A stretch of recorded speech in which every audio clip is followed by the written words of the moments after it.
All right, guys. So back here again. I know this is gonna kind of be part two, but I figured I should actually back up and kind of more or less go over a tutorial, and kind of like what parts are gonna be needed and tools. Since this is for Richard, and so many of Richard's followers and are a lot like me, and kind of try to be a do-it-yourselfer, want to learn. So what we have here is your typical, air die grinder. To be honest, electric would be a lot better. And if you could get a guitar pedal or a variable speed pedal with a 120 outlet on it, that's even better. You don't need nothing fancy. It's just if you don't have an air compressor, that's, I don't know, I'd say at least 30 gallon-ish to 60 gallon-ish. You're gonna have a hard time keeping up. I've seen people do it with drills. I mean, no shame in your game with what you're trying to do and what you have to work with. So for this project, I went and bought a set of eBay carbide bits just to kind of see how they would work out. I've used them in the past on aluminum, so I went and bought a brand new set for these iron heads, because iron is a lot harder on your carbide bits. These are some normal bits that I normally use from my other kit. I normally don't use ones these long, but that's kind of what they only had in stock. And we have a Harbor Freight set of cartridge rolls, believe it or not. Your most available set of cartridge rolls is going to be these from Harbor Freight. They actually work pretty good. Again, the downside to the air, you need a regulator and whatnot to keep it slowed down so you don't burn up the ends of the sandpaper. You'll start to get it almost where it's black from burning it, and they are just glued on there. So those are what you're gonna need. I would probably set your regulated air, if you are going air, to about 40, maybe 50 PSI. It's just gonna kind of depend. The more new to this you are, the less air I would go. Also the length of your bit. These are pretty long. They'll tend to want to jump because, as you can see, it gets out there quite a ways. So you do want to keep your air pressure down, which will slow down the bit speed. So that all aside, get all this stuff out of the way.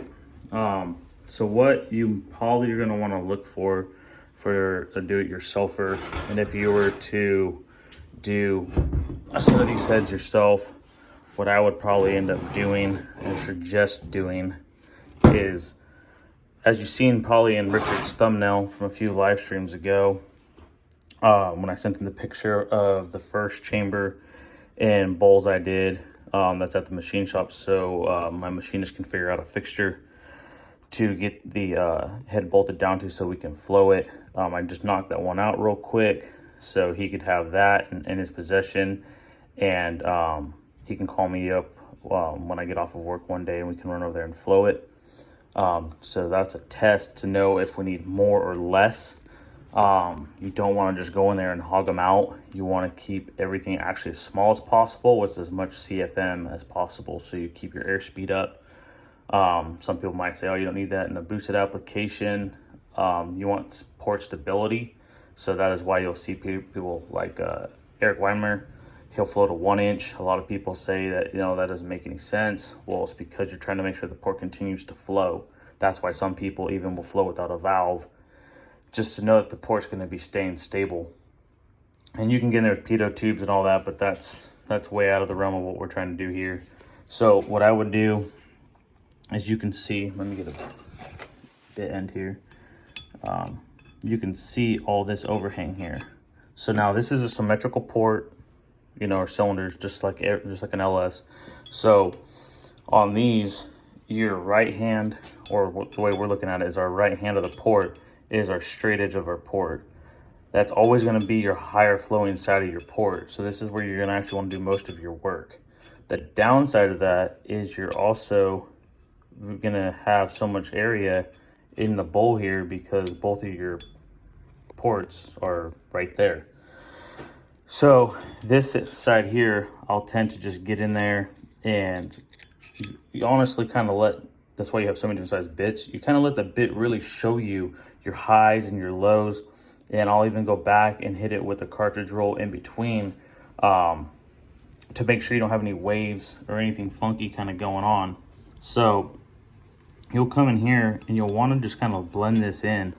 So this is just a stepped machine area from GM, where they come in here with their SerDes or whatever they use on their mass production stuff. Most machine shops will use a SerDes. And if you're gonna try to do it yourself, you could go to your machine shop and have him, he can set up his SerDes if they have one. All good machine shops will. They can actually give you your throat dimensions. So if you watch any of Eric Weimer's videos, he always talks about his bolt percentages. Most of the time you want to be about 90%. So he does a lot of, drag racing stuff. So he'll get up into the 92s, 94s. But I'd go about 90% to 80, probably 8-ish%. And they can give you a quick cut right here. So that way you can kind of just flow that out into the port. These actually have really good valve guide bosses. You see a lot of people getting here with like veins and all that. The biggest thing you really want to stay away from is, like, you can I would work this just so that way you know that it's blending here with like the tip of the bit. Use the tip of the bit to get in there and just kind of get a nice smooth transition. I do knock these little lips right here down and get that into the port, but I don't touch right here. The reason for that is you want to think about, air likes to go as straight as possible. And with that being said, it's a nice smooth curve. David Vizard has a really good illustration on that with his, I think it's a super porting vortex video, and he gets into the whole, I think it's like a CAD program of the port, where you see your port being this nice smooth transition down. And so that area there, I'll take that and I'll work this area up here to the seat to blend it. And these are actually a really nice ramp, just like the short turn are actually really nice on these.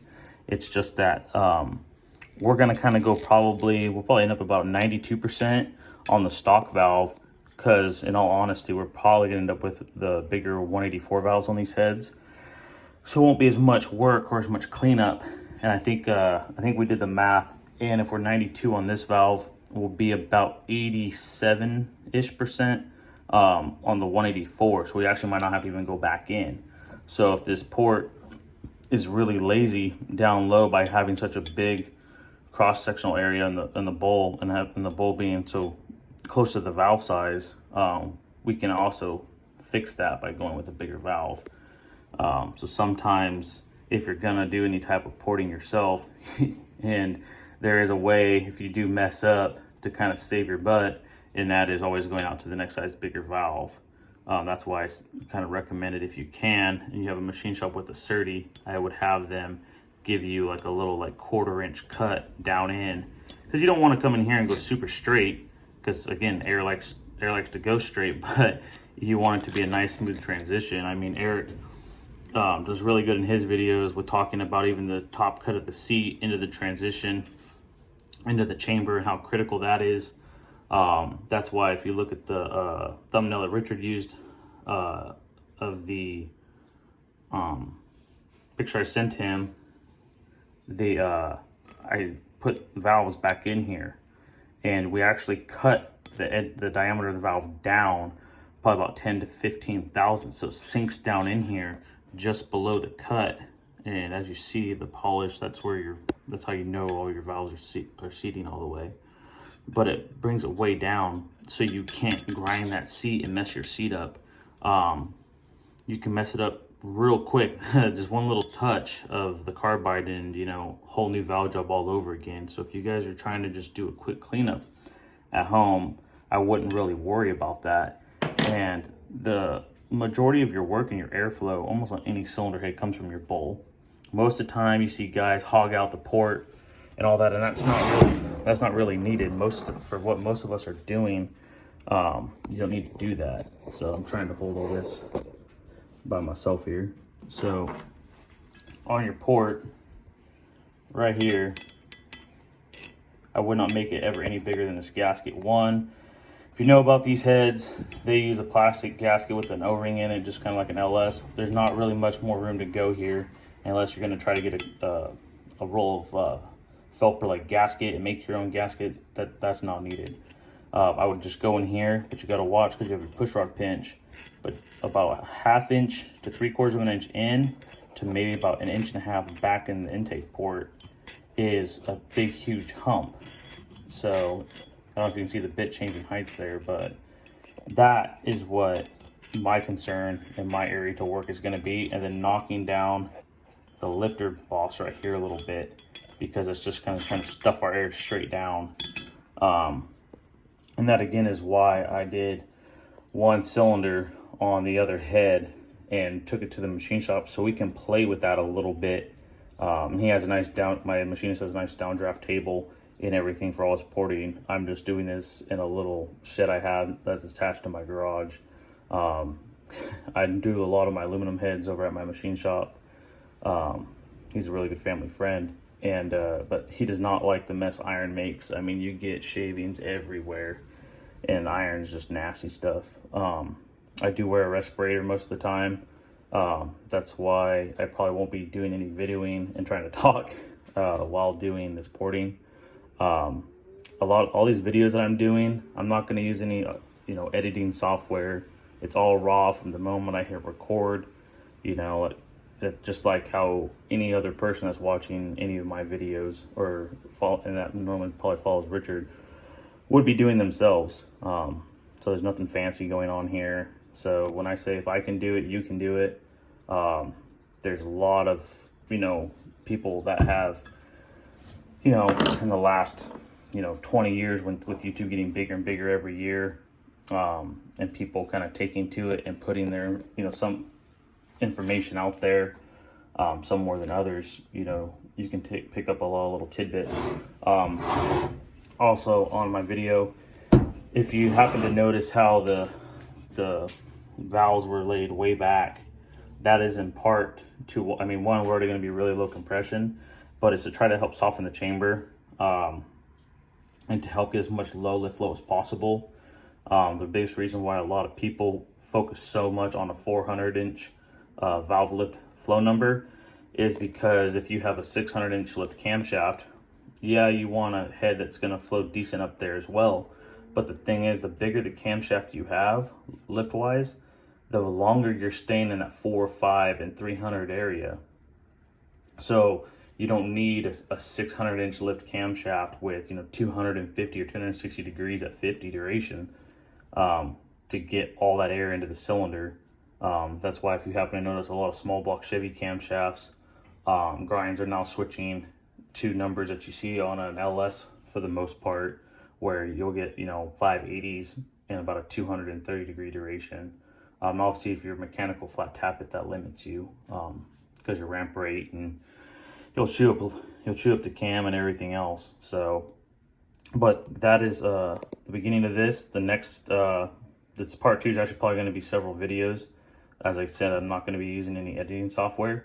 So the next time I pick up the phone, this is all on an iPhone, I'll start with the chamber work on this cylinder just because it's easiest to show. I don't have my door open. It's super windy up here in Northern California right now. So trying to keep all the noise out of here as much as possible. So see you guys soon.